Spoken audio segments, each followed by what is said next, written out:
이 정규분포 첫 번째 정규분포입니다. 자, 우리가 100만 명의 수학 점수 자료를 확보했다고 생각해 보겠습니다. 그러면 0점도 있을 거고 100점도 있겠죠. 자, 그럼 100만 명의 자료는 이산 확률 변수로 볼 수 있습니다. 일단 기본적으로는요.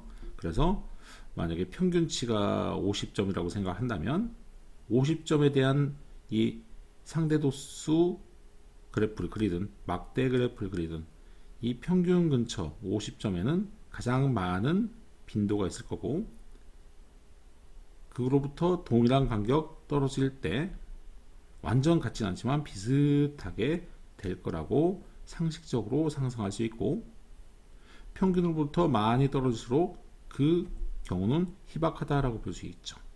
이런 느낌으로 이게 보통 정상적이다라고 보고, 그럼 이러한 모양을 갖는 것을 정규분포라고 하고 싶은 겁니다. 하지만 이것은 이산확률 분포죠. 그래서 우리가 어떠한 구간에 대한 이 확률을 구하라고 할 때 이것들을 다 계산해서 더해야 되는데요. 그러면 개수가 상당히 많기 때문에 실제로 물리적으로 구하는 게 힘들죠. 그러면 이것을 어떠한 경향을 따르는 분포라고 가정을 하고 이 부분에 대한 넓이로 대체하면 어떨까? 거기에 대한 오차가 적다면 이걸로 대체해서 쓰는 게 합리적이다라는 출발점에서 정규분포를 정의하게 됐습니다. 자, fx라는 확률 밀도함수, 루트 2 파이, 파이는 3.14라는 상수, 시그마는 자료가 있으면은 표준편차로서 구할 수 있는 상수, 2는 2.71 정도 되는 무리수인데요. 이것도 상수, 마이너스 2 시그마 제곱 분의 x 마이너스 m의 제곱. 변수는 요거밖에 없죠. 자, 이것은 무한대부터 무한대까지 안에서 어떠한 확률 밀도 함수 요건을 만족합니다. 양수가 되고요. 그리고 인테그랄 마이너스 무한대에서 무한대까지 이것을 적분하게 되면은 결국 1이 된다라는 이 확률 밀도 함수를 통계학자들이 만든 거예요. 참고로 x가 m일 때에는 이 값은 가장 높은 값이 되고요. x가 m 더하기 시그마거나 m 마이너스 시그마가 되면 어차피 m 사라지고 시그마 제곱 약분되니까요. 같은 값을 갖습니다. 그리고 좀 작아지죠. 마찬가지로 계속 m 더하기 2 시그마, m 마이너스 2 시그마를 대입해서 약분시켜서 계산하면 이 마이너스 때문에 역수가 잡히면서 더 작아집니다. 그리고 이것은 0이 아니죠. 이 지수함수도 한없이 이것이 커진다 하더라도요. 역수가 잡히면서 이것도 양수니까 0이 될 수 없습니다. 즉, 이 x가 좌우로 한없이 뻗어도 0에 가까워지지만 0이 될 수 없는, 두 개를 곱해도 0이 될 수 없는 양수가 되는 거죠. 형태는 다음과 같이 되더라를 기억하시면 돼요. 여기가 평균. 평균일 때 가장 높고 평균보다 적당히 떨어졌을 때 좌우 대칭 구조가 되는 것. 이것을 정규분포라고 하자. 그럼 어떠한 집단의 자료가 정규분포를 따른다라고 한다면 그 부분의 넓이로서 이 계산을 단순화시켜서 대체하자는 얘기죠. 오차 범위가 작다라는 겁니다.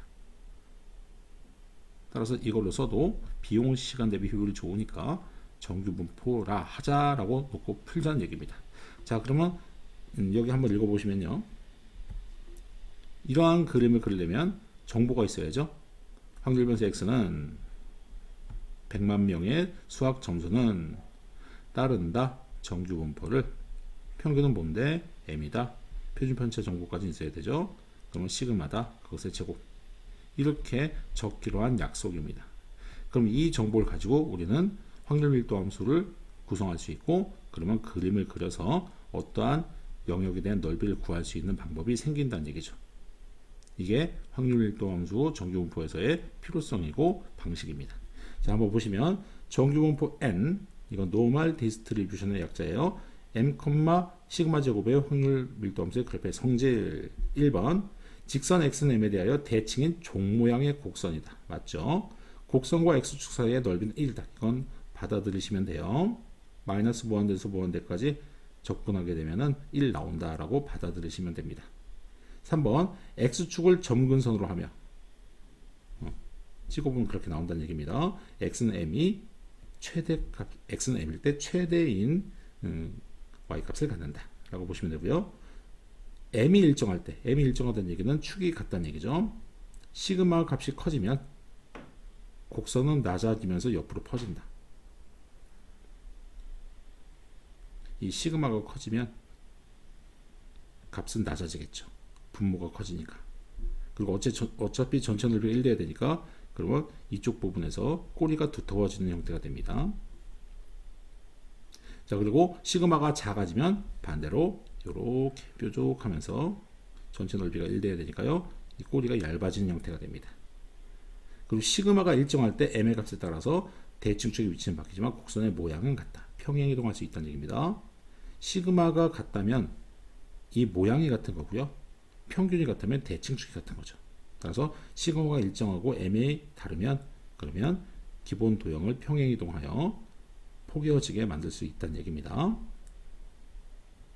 자, 실제로 확률을 계산하는 것을 한번 보시면요. 두 번째, 정규분포에서의 확률 계산. 그러면 요거를 받아보세요. x가 정규분포 10,2의 제곱을 따르는 자료였다.